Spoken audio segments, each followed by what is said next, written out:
Un bus complet transportant un groupe de membres du CSNJ, Corps du Service National de la Jeunesse, qui venaient de terminer leur année de service dans un village, a été impliqué dans un terrible accident en rentrant chez eux à cause d'une seule erreur. Voici ce qui s'est passé. Dans un petit village, un groupe de membres du CSNJ vivait et travaillait dans le lycée local. Ces jeunes étaient pleins de vie, toujours souriants et proches des villageois. Mais avec le temps, leur curiosité grandit. Un après-midi ensoleillé, alors qu'ils se promenaient sur les chemins poussiéreux du village, ils tombèrent sur le palais du roi. La vue des grandes portes et des statues sculptées les remplissait d'émerveillement. Mais quelque chose attira leur attention. Une couronne dorée exposée à l'intérieur du palais. Son éclat, aussi éblouissant que le soleil, les fascinait. « C'est notre véritable trésor », murmura Kelechi, le plus cupide d'entre eux, ses yeux brillant d'avidité. « Vous savez combien cela pourrait se vendre en ville ?» Une autre, Sewana, secoua la tête. « N'y pense même pas. J'ai entendu des histoires sur ce village. On dit que la couronne du roi est protégée par des charmes et des esprits. Personne ne survit après l'avoir volée. » Mais Kelechi éclata de rire, sa voix empreinte de fierté. « Des charmes? Des esprits? Ce ne sont que des histoires pour faire peur aux gens. Cette couronne est notre billet pour la richesse. » Certains parmi les membres étaient tentés, mais d'autres avaient peur. « Nous ne devrions pas y toucher, » supplia Sewana. « Le village respecte ses traditions. Ne nous attirons pas d'ennuis. » Mais Kelechi avait déjà pris sa décision. « Si vous avez peur, tant pis, mais moi, je la prends. Et quand je serai riche, ne venez pas pleurnicher. » Les jours passèrent, et la fin de leur service approchait. Le dernier jour, alors que tout le monde préparait son départ, Kelechi passa à l'action. Dans l'obscurité de la nuit, alors que les étoiles dormaient et que le village était silencieux, il s'introduisit dans le palais avec 2 autres membres, incapables de résister à l'idée d'un enrichissement rapide. La couronne brillait, semblable à un trésor de rêve. « Elle est encore plus belle de près, » murmura un des complices, la voix tremblante. « Dépêchons-nous, » chuchota Kelechi, attrapant la couronne et la glissant dans un sac noir. « Partons d'ici. » À leur retour, Sewana remarqua le sac dans la main de Kelechi. « Tu ne l'as pas fait » s'exclama-t-elle. « Si, je l'ai fait » répondit Kelechi avec un sourire plein de fierté. « Et je ne vais pas la rendre. »« Tu fais une erreur » avertit Sewana, les yeux écarquillés de peur. « Tu ne comprends pas ce village. Tu ne sais pas ce que tu as fait. » Mais Kelechi haussa les épaules. « Une erreur ? La seule erreur aurait été de ne pas la prendre plus tôt. » Le lendemain matin, les membres montèrent dans un bus affrété, prêts à quitter le village. Le ciel était clair, et les villageois leur faisaient signe d'adieu, souriants. Sewana et quelques autres prièrent pour leur protection au début du voyage, mais Kelechi et ses amis les ignorèrent, ricanant et la taquinant en l'appelant « Froussarde ». Kelechi s'assit à l'arrière, son sac glissé sous son siège, arborant un sourire arrogant. Il imaginait déjà les richesses qui l'attendaient en ville. Mais alors que le bus avançait sur la route poussiéreuse, l'éclat doré de la couronne restait caché, témoin silencieux de l'avidité qui scellait leur destin. Le bus roulait sur la route cahoteuse, emportant les membres du CSNJ loin du village. Le soleil du matin brillait, projetant de longues ombres sur la terre rouge et sèche. Les éclats de rire et les plaisanteries résonnaient, évoquant leurs souvenirs du village. Kelechi, lui, restait silencieux à l'arrière, tenant fermement son sac. À l'intérieur, la couronne semblait vibrer d'une étrange énergie, perceptible seulement par lui. Soudain, le bus fit un bond et s'arrêta avec un bruit sourd. « Que se passe-t-il » demanda un des membres en se penchant par la fenêtre. « Le bus est en panne » répondit le chauffeur en descendant pour vérifier. La sueur perlait sur son front alors qu'il inspectait le moteur. Les heures passèrent sous le soleil brûlant pendant que le chauffeur bricolait, pestant et jurant. Finalement, le bus redémarra, et les membres applaudirent, soulagés. Mais peu après, un bruit sec fit éclater leur joie. « Le pneu est crevé » annonça le chauffeur, le visage marqué par la frustration. Il se hâta de le remplacer, murmurant des prières. Les membres s'impatientaient, s'éventant de leurs mains sous la chaleur écrasante. Personne ne remarquait le sac de Kelechi ni la couronne cachée à l'intérieur, dont la présence silencieuse jetait une ombre invisible sur eux tous. Une fois le pneu réparé, le bus reprit la route. Mais au fil des kilomètres, un silence inquiétant s'installa dans le groupe. Le vent, autrefois chaleureux, semblait désormais glacial. Kelechi jetait des regards nerveux autour de lui, mais restait muet. Puis, sans prévenir, les freins lâchèrent. Les cris paniqués du chauffeur résonnèrent, tandis qu'il luttait pour contrôler le bus qui accélérait. « Tenez-vous bien !» cria-t-il, mais sa voix fut noyée par les hurlements des passagers. Le bus dérapa violemment avant de plonger dans un ravin profond. L'accident fut assourdissant. La poussière et les débris emplirent l'air, mêlés aux gémissements de douleur. Lorsque le chaos se calma, 3 membres gisaient sans vie, leurs rêves et rires éteints comme des bougies soufflées par le vent. D'autres gémissaient, le corps meurtri. Les secours arrivèrent rapidement, extirpant les survivants des décombres. Mais lorsqu'ils comptèrent les survivants, une personne manquait, Kelechi. Peut-être qu'il a été éjecté du bus, suggéra un membre, la voix tremblante. Ou brûlé dans l'incendie, murmura un autre en frissonnant. Mais Kelechi n'était pas mort. Il s'était éloigné discrètement de l'accident, serrant son sac contre sa poitrine. Ses jambes le portèrent loin des débris, son cœur battant de peur et de culpabilité. La couronne dorée, toujours cachée dans son sac, semblait plus lourde que jamais, comme si elle savait le sang versé à cause d'elle. Tandis que Kelechi fuyait, l'ombre de son avidité le suivait, prête à frapper de nouveau. Après des heures de marche, il trouva enfin un autre bus en direction de sa ville. Soulagé, il monta à bord, toujours accroché à son sac. Le nouveau bus roula doucement au début. Kelechi s'adossa, rêvant à l'argent qu'il allait gagner en vendant la couronne dorée. Mais bientôt, le bus commença à trembler. « Chauffeur, que se passe-t-il » cria un passager. Le chauffeur appuya sur les freins, mais le bus ne s'arrêta pas. Il dérapa sur le bas-côté avant de s'immobiliser brutalement. Les passagers furent projetés vers l'avant en criant de peur. « Ce sont les freins » murmura le chauffeur, secouant la tête. « Ils ont lâché. » Les passagers grognèrent, descendant du bus pendant que le chauffeur l'inspectait. Kelechi resta silencieux, son cœur battant à tout rompre. Il savait que quelque chose n'allait pas, mais refusait de se séparer de la couronne. Après des heures de retard, Kelechi rentra finalement chez lui, son sac plus lourd que jamais. En entrant dans la maison, son petit frère, Masao, courut à sa rencontre. « Frère Kelechi !» s'exclama Masao, son rire semblable à une mélodie. Kelechi força un sourire et lui tapota la tête. « Va jouer, Masao !» dit-il rapidement, se dirigeant vers sa chambre pour cacher la couronne. Mais le malheur s'était déjà infiltré dans la maison, tel un voleur dans la nuit. Ce soir-là, alors que Masao se baignait, il glissa sur le sol mouillé. Sa tête heurta une étagère en bois, et il resta silencieux. Quand la famille le trouva, il était trop tard. Masao était parti. La maison fut envahie par les cris de douleur. Kelechi restait assis dans un coin, le visage pâle, les mains tremblantes. Il serrait ses genoux, tandis que la culpabilité le rongeait comme un rat. À mesure que la nuit avançait, d'étranges cris commencèrent à résonner dans la maison. Ce n'étaient pas des cris de deuil, mais quelque chose de plus sombre. Des murmures fantomatiques flottaient dans l'air, glaçant la famille jusqu'aux os. Le vent hurlait comme une bête sauvage, et l'air devint lourd de terreur. « Que se passe-t-il » murmura la mère de Kelechi, serrant son pagne contre ses épaules. Puis, un autre coup frappa. Le père de Kelechi, fort et fier comme un vieux Iroko, tomba soudain malade. Son corps se raidit, et il ne pouvait plus bouger. « C'est un maléfice. Appelez le prophète » cria la mère de Kelechi, la voix tremblante. Le prophète arriva rapidement, le visage grave en examinant le père. Il parla d'une voix basse et posée, « Quelqu'un a pris ce qui ne lui appartient pas.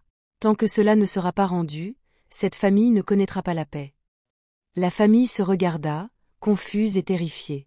Kelechi resta figé, son cœur battant comme un tambour. « Qui l'a pris » demanda le prophète, ses yeux scrutant chaque membre de la famille. « Je n'ai rien pris » mentit Kelechi, d'une voix à peine audible. Le prophète plissa les yeux, mais ne dit rien de plus. Il quitta la famille en laissant un avertissement. Si ce qui a été volé n'est pas rendu, ceci n'est que le début.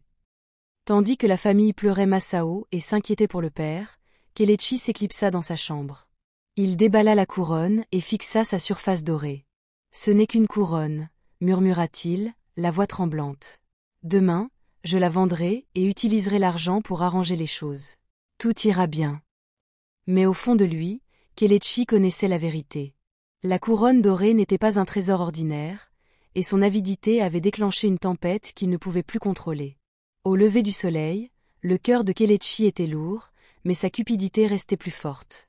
Il enveloppa la couronne dans un tissu noir et la glissa dans son sac. « Aujourd'hui, je vais la vendre », se dit-il, d'une voix tremblante.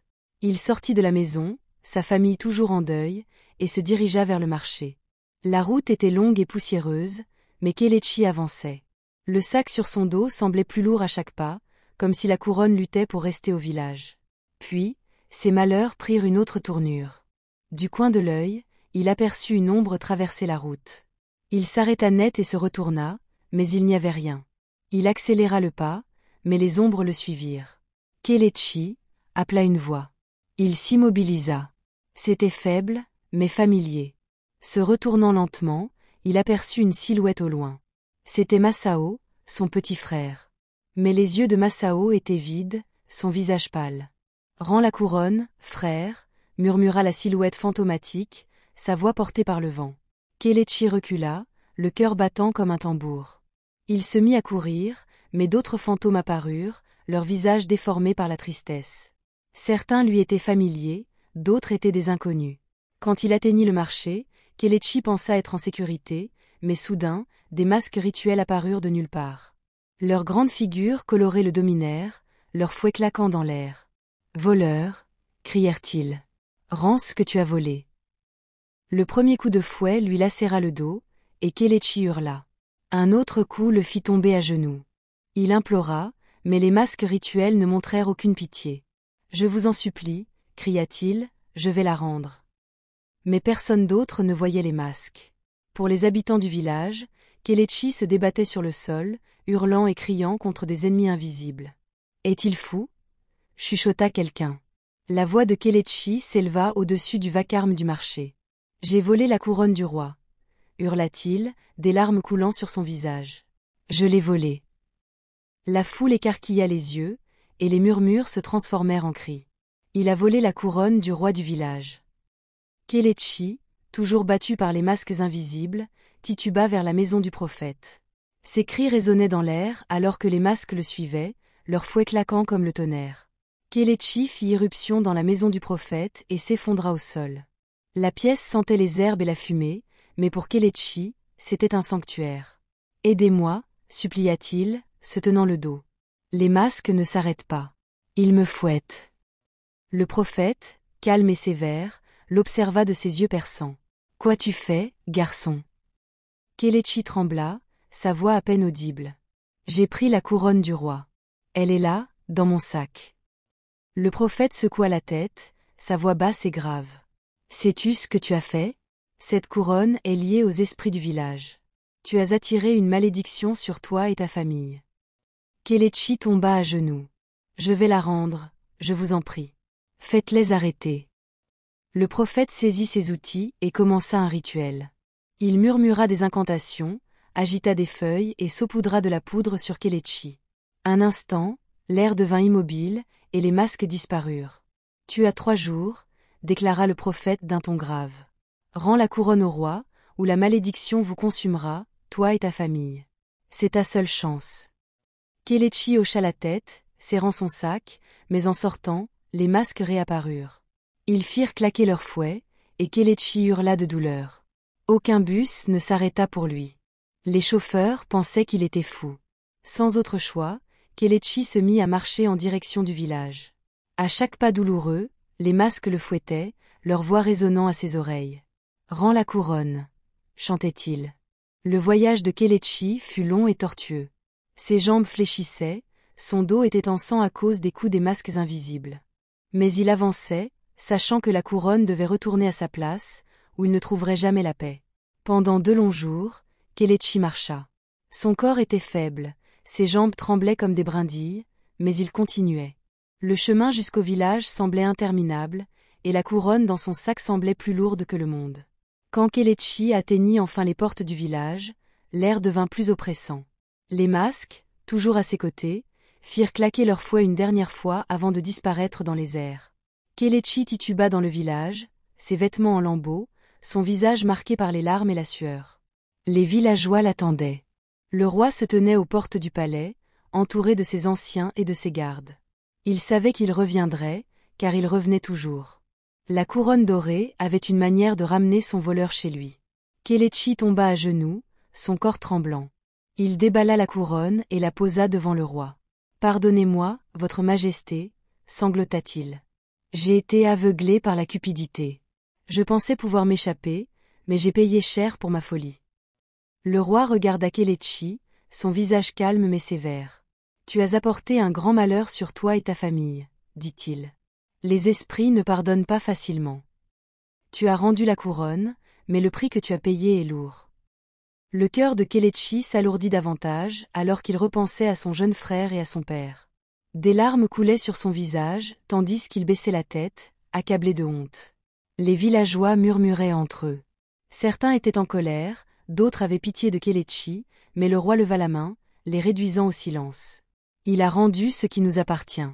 Sa cupidité l'a déjà puni plus que nous ne pourrions jamais le faire. Alors que Kelechi se préparait à partir, un messager arriva, haletant et les yeux écarquillés. « Ton père est décédé, » annonça l'homme. « Il est mort ce matin. » Les genoux de Kelechi fléchirent, et il s'effondra au sol. Son chagrin était comme une tempête, s'abattant sur lui sans pitié.